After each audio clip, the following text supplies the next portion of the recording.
Sorry, what else the GCC countries can do? Because they feel a lot of pain right now.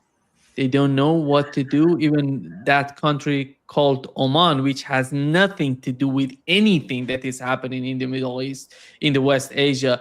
There's Donald Trump yesterday said he's gonna blow them up. And just think of Saudi Arabia, Qatar, and other countries in that region who desperately need the Strait of Hormuz to be open up, and they're not getting it as we talk about it anytime soon.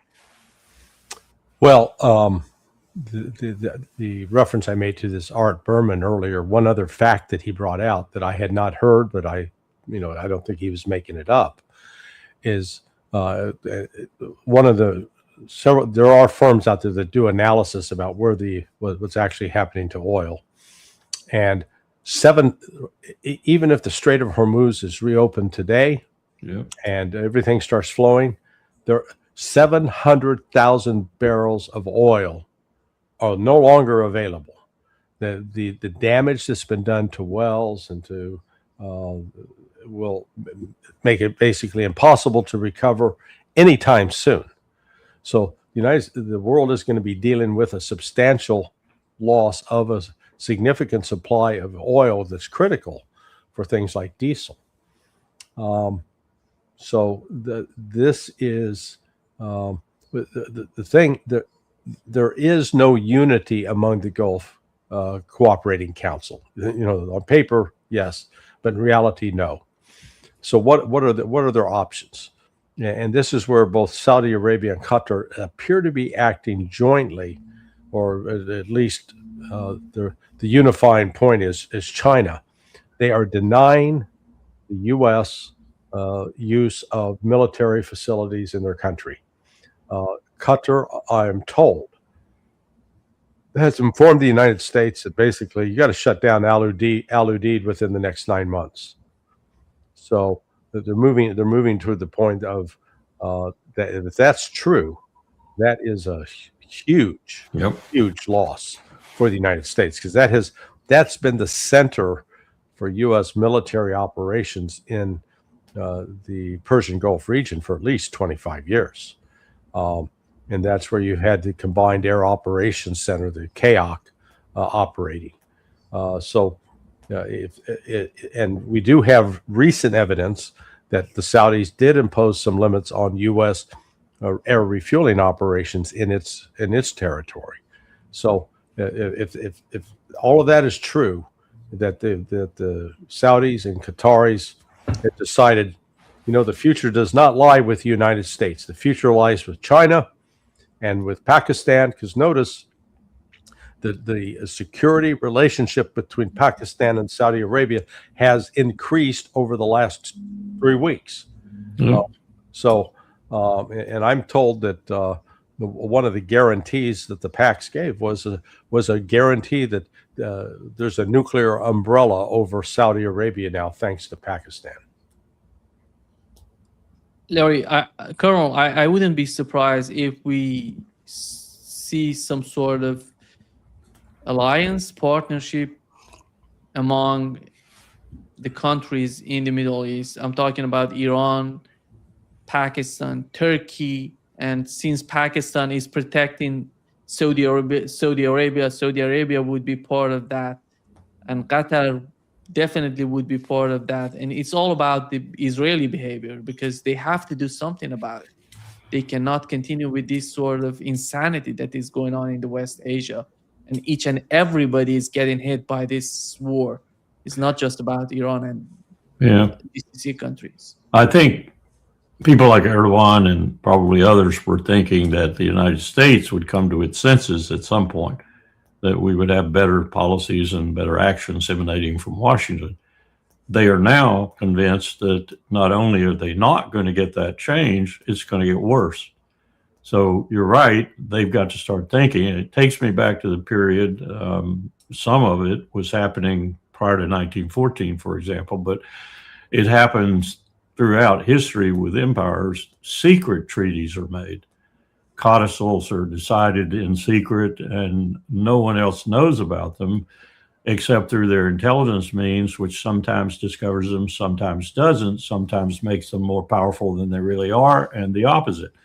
So we're entering a period like that, I think, in this great struggle between the power in the East, which is taking over, and the power in the West, which is going away, where there are probably going to be codicils and treaties like that again that we won't know anything about until the bombs start falling, so to speak. And you're describing some of those that might result. And the unique thing, and well, not unique, but the dangerous thing in the past with these sorts of treaties and secret agreements is that they're often made with two different powers or in two different directions policy-wise. And you decide at the last minute which one you're going to honor.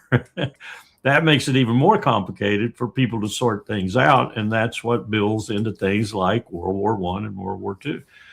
And we've got a recipe for that right now. And it's writ all across the face of Europe, from the Arctic down to the Antarctic. And it's written fairly vividly for some powers. And everybody's going to start picking and choosing sides. And the traditional alliances are passé. And yet you hear Brussels yesterday talking as if everything is the same. And this drone that went to Romania indicates that we're going to have to fight Russia and everybody better get ready to do so. What are they smoking? And the Polish guy too. What's he smoking? Yeah. I mean, dude, don't you know where you are? And don't you know what your history reflects? But this is what you get. Larry, what is your understanding of this drone going to Romania? It was a Russian drone going there, and what was the message if that was the case? Well, I don't think it was a deliberate attack by Russia. If anything, it could have been a mistake. It also could have been a false flag. Yeah, Z. Yeah, to make it appear that it was Russia. The reason I say it is Russia would have a reason to attack Constanta. I think that's Constanta in Romania, which is the area where they're building up a major NATO base. So yes, I could see Russia potentially attacking that location. But if they're going to attack it, they're not going to do it with one damn drone. Okay.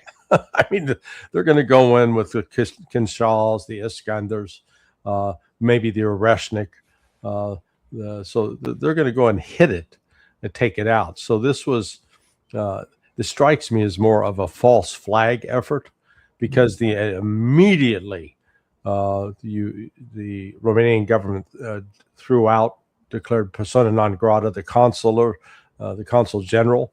So there was a Russian consulate there. They haven't broken off relationships fully with Russia. The Russian ambassador remains in Bucharest, but this is deliberately trying to up the tensions between Europe and Russia. They didn't listen to a damn word that Sergei Lavrov said this week. And so the old expression, fuck around, find out, they're going, Romania's headed down the road of FAFO. And we got a NATO contingent up there in Finland exercising right now in an area that swallowed the Russian army. It's just, I don't know. Every time I listen to the NATO Secretary General, I think, God, I wish Jens Stoltenberg were back. And yet he was just as bad. Yeah.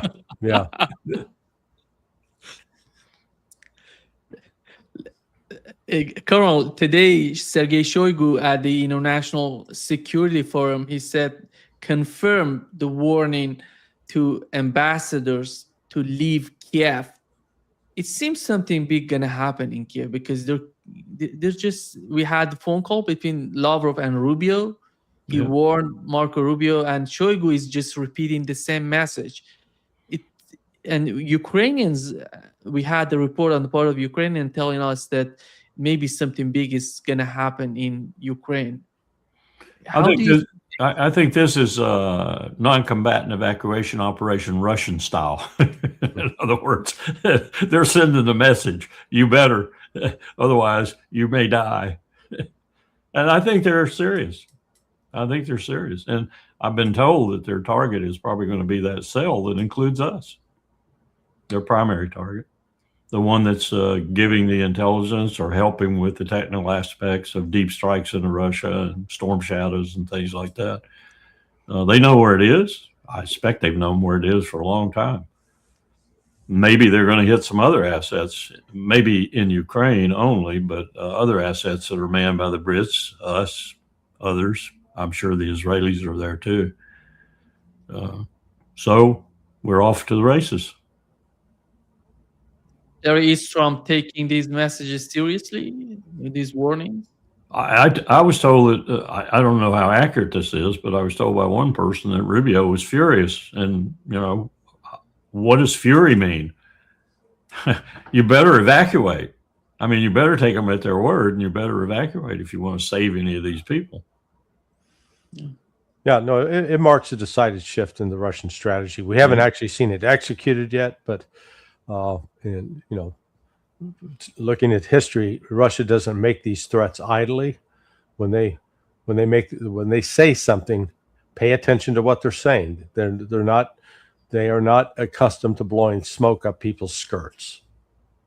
I can hear someone like Steve Miller, when he's apprised of it, or maybe even Rubio, saying, well, you know, if we evacuate, we'll have acted to the threat. They won't really strike us. Well, tell their widows that when it happens.